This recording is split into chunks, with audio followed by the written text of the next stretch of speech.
students, I am Mudita and you are watching Mudita IS Warriors. So class 9th आज हम worksheet 8 करेंगे mathematics की और ये वर्कशीट आपकी 23 जुलाई की है, 23rd ऑफ जुलाई। आज का हमारा टॉपिक है lines, line segment and rays. यहाँ पे हम पढ़ेंगे लाइंस के बारे में, लाइन सेगमेंट के बारे में और रेज के बारे में। अगर हम दो लाइन सेगमेंट को पैरेलली ड्रॉ करते हैं तो उनके बीच में बनने वाले एंगल्स के बारे में कि कितने तरह के एंगल्स होते हैं, क्योंकि ये बहुत ही इंपॉर्टेंट है। ये क्लास 9th में भी इंपॉर्टेंट रहेगा और क्लास 10th में भी आपको बहुत हेल्प करने वाला है। ओके, सो यहाँ पे पूरी थ्योरी आपको समझनी होगी। फर्स्ट ऑफ ऑल, लाइन किसे कहते हैं? A line is a straight path of point that has no end। अगर आपसे कोई पूछे कि लाइन की क्या परिभाषा है, लाइन की क्या डेफिनेशन है, तो हम बोलते हैं a line is a straight path। Line एक स्ट्रेट पाथ है जिसके एंड्स यानी जिसके एंड पॉइंट हमें नहीं पता। लाइन का मतलब है कि आप उसको हमें पता नहीं है वो कहाँ तक जाने वाली है, वो एक लाइन है। Okay, a line can be named using 2 points on a line. और लाइन को हम 2 पॉइंट पे नेम दे सकते हैं, ए बी। इस तरीके से हम डिनोट करते हैं ए बी और इस तरीके से लिख देते हैं ये क्या है, एक लाइन है।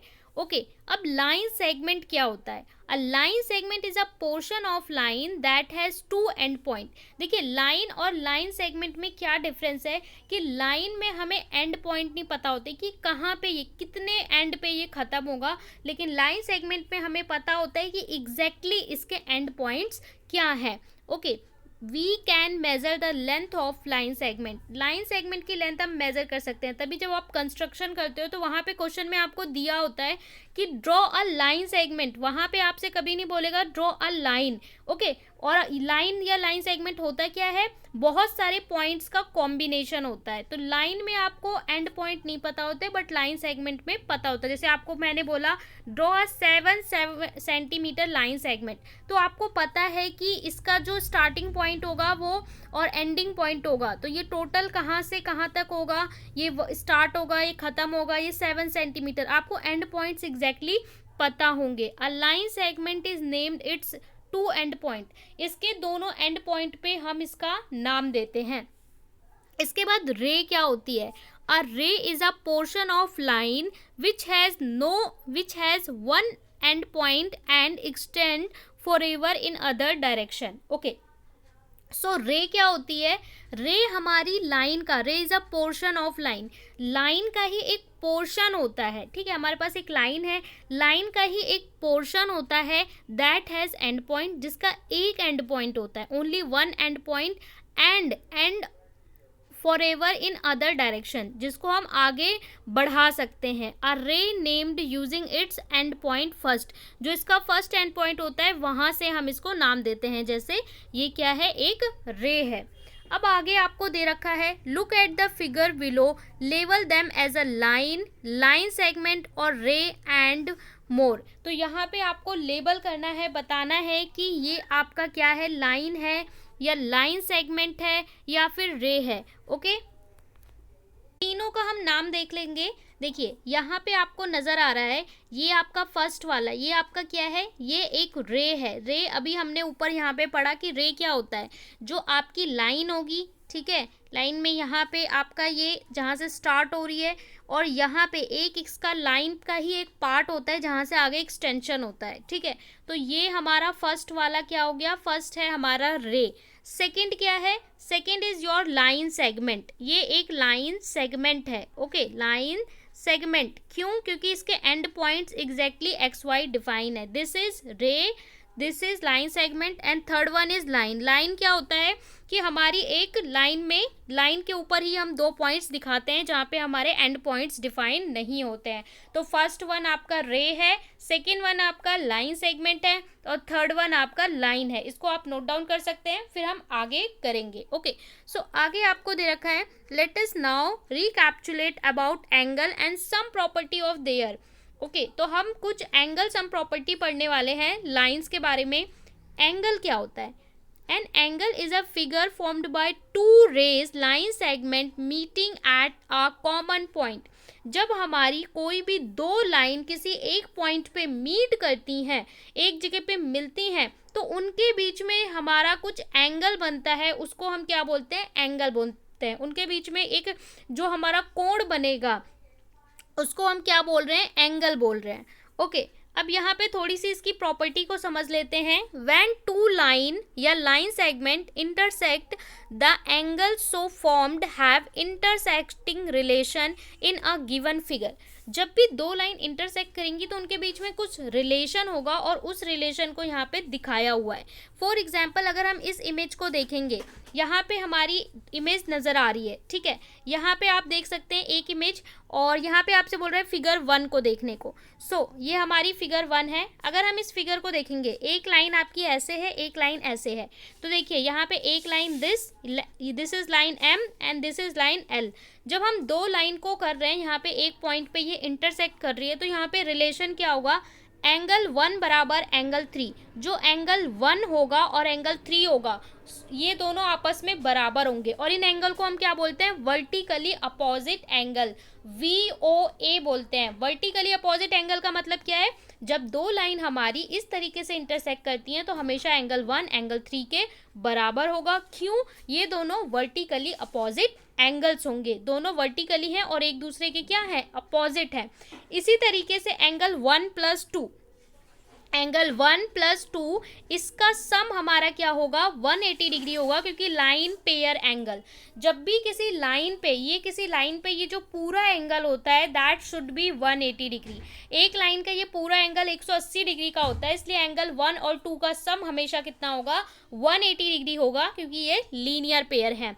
And angle 2 + 3 = 3 + 4 = 4 + 1 = 180 degree. क्या बोल रहा है कि 2 + 3, यहाँ पे 2 + 3, इसी तरीके से 3 + 4, 3 + 4, इसी तरीके से 4 + 1, 4 + 1 या 2 + 1, ये सारे कैसे होंगे, 180 डिग्री के होंगे, ठीक है। चाहे आप ये लाइन पे देख लो, ये भी एक लाइन पे बन रहा है, इसी तरीके से इस लाइन पे ये बन रहा है, इसी तरीके से इधर ये बन रहा है और नीचे ये बन रहा है, तो ये 180 डिग्री 180 डिग्री के होते हैं। अब यहाँ पे थोड़ी और प्रॉपर्टी समझेंगे। When two parallel line are intersecting by a transversal, अगर हमारी दो लाइन इंटरसेक्ट करती हैं ट्रांसवर्सल, दैट मीन इस तरीके से अगर दो लाइन, ये हमारी दो लाइन है, एक लाइन इनको कट करती है तो हम बोलते हैं ट्रांसवर्सल, जो इसे कट कर रही है, ये लाइन L है, ये लाइन M है। अब ऐसी सिचुएशन में क्या होगा, क्या रिलेशन होगा इन एंगल्स का और इन एंगल्स का। यहाँ पे आप देख सकते हैं, इस इमेज को थोड़ा ध्यान से देखिए, यहाँ पे एंगल 1 2 3 4 5 6 7 8, यहाँ पे बहुत ही अच्छा रिलेशन होता है। अगर आपको एक एंगल पता है तो आप बाकी एंगल्स फाइंड कर सकते हो। कैसे, ये हम प्रॉपर्टी को समझेंगे। यहाँ पे लिखा हुआ है types of angle and some intersecting relation. आपको फिगर 2 देखनी है, फिगर 2 मैंने आपको दिखाई। यहाँ पे आपको दे रखा है रिलेशन और यहाँ पे एंगल शो। सबसे पहले बोल रहा है pair of corresponding angle are equal, जो भी कॉरस्पॉन्डिंग एंगल होंगे वो बराबर होते हैं। कैसे, एंगल 1 बराबर होगा 5 के, 2 6 के, 3 7 के, 4 8 के, तो 1 किसके बराबर होगा, 5 के बराबर होगा। ओके, 1 होगा 5 के, 2 होगा 6 के। So angle 1 is equal to 5 and angle 2 is equal to 6, यानी कि जो यहाँ पे 1 एंगल बन रहा है, ये इतना ही एंगल नीचे 5 बनेगा। इसी तरीके से यहाँ पे जितना 2 बन रहा है उतना ही यहाँ पे 6 बनेगा। इसी तरीके से 3 के बराबर 7 होगा, यहाँ पे जो 3 बनेगा उतना ही 7, जहाँ 4 बनेगा उतना ही एंगल कितना होगा, 8 होगा। दैट मीन अगर आपका एंगल 160 डिग्री है तो ये 5 भी कितना होगा, 60 डिग्री होगा, ठीक है। मतलब 1 होने वाला है 5 के बराबर, 2 6 के बराबर, 4 आपका 8 के बराबर। दूसरा होता है, और इसको हम क्या बोलते हैं, इसको बोलते हैं pair of corresponding angle, pair of corresponding angles. दूसरा होता है pair of alternate interior angle. Alternate interior angle जो अंदर बन रहे होते हैं और एक्सटीरियर जो बाहर बन रहे होते हैं। तो अल्टरनेटिंग एंगल्स कौन सा है, 3 5 and 4 6, 3 and 5। So angle 3 and angle 5 इस तरीके से S बनता है और इस तरीके से S बनता है, ये बराबर होते हैं। दैट मीन ये जो 3 वाला एंगल जितना होगा उतना ही ये 5 एंगल होगा। ये क्या होते हैं, हमारे पेयर ऑफ इंटीरियर एंगल्स होते हैं। इसी तरीके से pair of alternate exterior angles का भी होता है 1728। 17 के बराबर होगा, एंगल 1 जो होगा उतना ही होगा 7 और एंगल 2 जितना होगा उतना ही होगा कौन सा, 8 होगा। ये क्या है, आउटर एंगल है, ये एक्सटीरियर एंगल है हमारे। अगला है pair of interior angle on the same side of transversal are supplementary. Complementary and supplementary आपको पता है, सप्लीमेंट्री सम 180 होता है, कॉम्प्लीमेंट्री 90 डिग्री। तो 3 और 6 का सम 180 होगा, 4 और 5 का 180 होगा, यानी एंगल 3 का और 6 का। अगर हम एंगल 3 देखें अगर हम एंगल 3 देखें और 6 देखें तो इनका सम कितना होने वाला है, एंगल 3 का और 6 का 180 डिग्री। ये हमारे क्या होते हैं, पेयर ऑफ सप्लीमेंट्री एंगल्स। तो ये आपकी प्योरी थ्योरी थी। अब आपको बोल रहा है लेटेस्ट प्रैक्टिस में आपको एक फिगर दे दी है। अगेन ये आपको फिगर दी है और यहाँ पे क्वेश्चन पूछा है, in the given figure line LM is transversal if angle 1 is 115 degree, find measure of the following angle. आपको एंगल 2, 3, 5 एंड 8 बताना है। तो चलिए सारे एंगल कैलकुलेट कर लेंगे with the help of properties. हमारा क्वेश्चन को ध्यान से समझ लेंगे, फिगर को आपको ध्यान से देखना है। लाइन L और M जो है आपकी ये पैरेलल लाइंस है, ठीक है, एंड इसका ट्रांसवर्स है। और यहाँ पे आपको एंगल्स दे रखे हैं। यहाँ पे आपको एंगल 1 जो है ये वाला एंगल, ये 115 डिग्री ऑलरेडी क्वेश्चन में दिया है। Find the measure of following angles, बाकी एंगल फाइंड करने हैं। कौन सा एंगल फाइंड करना है, ये 2 वाला फाइंड करना है आपको, 3 वाला एंगल फाइंड करना है, इधर 5 वाला फाइंड करना है, 8 वाला। सारी प्रॉपर्टीज यूज करके इन एंगल्स को फाइंड करना है। कैसे फाइंड करेंगे चलिए देखते हैं। सबसे पहले देखिए गिवन है हमें, क्वेश्चन में क्या गिवन है कि एंगल 1 हमारा कितना है, 115 डिग्री क्या है, गिवन है। और एंगल 1 + 2 हमारा 180 डिग्री हो जाएगा, क्योंकि लीनियर पेयर एंगल 1 और 2 आपको इमेज बार बार देखनी होगी। ये 1 और 2 हमने पढ़ा था, किसी भी लाइन पे अगर इस तरीके से एंगल है, ये 1 है ये 2 है, तो इन दोनों का सम कितना होता है 180 डिग्री, क्योंकि ये लीनियर पेयर है। तो 180 डिग्री है, यहाँ पे 1 हमें पता है 115 डिग्री, तो 2 कितना होगा 180 - 115। आप 180 में से 115 माइनस कर लेंगे तो आपको मिल जाएगा 65। तो एंगल 2 हमें मिल गया 65 डिग्री। यहाँ पे हमने प्रॉपर्टी लगाई लीनियर पेयर एंगल की। अब अगला एंगल हमें फाइंड करना है कौन सा, फिर से इमेज देखेंगे। अगला एंगल हमें फाइंड करना है 3 वाला। तो देखिए ये 1 और ये 3, ये दोनों क्या है, ये हमारे वर्टिकली अपोजिट हैं, ठीक है। तो जितना 1 होगा उतना ही 3 होगा। दोनों इस तरीके से बन रहे हैं ना, एक यहाँ पे बन रहा है एक यहाँ पे, वर्टिकली अपोजिट एंगल। सो एंगल 1 और 3 हमारा प्रॉपर्टी है वर्टिकली अपोजिट। तो 1 115 हमें पता है, तो 3 भी आपका कितना हो जाएगा 115 डिग्री हो जाएगा। अब एंगल आपको 5 निकालना है। देखिए 5 निकालना है, तो 5 हम कैसे आइडेंटिफाई कर सकते हैं। देखिए 5 यहाँ पे है 3 और यहाँ पे है 5। तो हमने पढ़ा था कि जो एक्सटीरियर, ये हमारा एंगल कौन सा होता है एक्सटीरियर, ये भी कौन सा है एक्सटीरियर।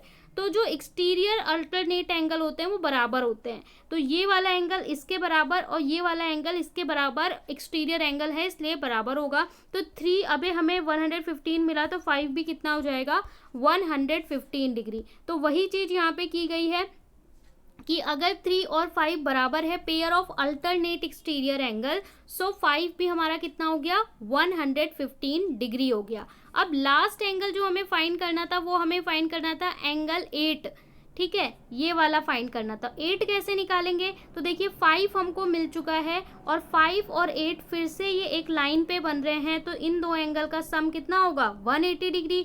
तो 5 अगर आपको पता है तो 8 कैसे निकाल दोगे, 180 में से 115 माइनस करके यहाँ पे भी हमारा निकल जाएगा। सो 5 + 8 अगेन लीनियर पेयर एंगल्स हैं। अगर 5 हमें पता है तो 8 कितना होगा 180 में से 115 माइनस करेंगे और 8 हमें मिल जाएगा 65 डिग्री। सो यहाँ पे चारों एंगल हमने फाइंड कर लिए जो हमसे बोला था। आप चाहो तो इसका स्क्रीनशॉट भी ले सकते हो, किस तरीके से आपको रीजन लिखना है, क्वेश्चन का डायग्राम बनाना है अच्छे से। और एक ही क्वेश्चन आपको दिया है, लाइन और रे का डेफिनेशन हमने वही सॉल्व किया था। यहाँ पे वर्कशीट कंप्लीट होती है। अगर आपको समझ आता है, अच्छा लगता है, तो आप चैनल को सब्सक्राइब कर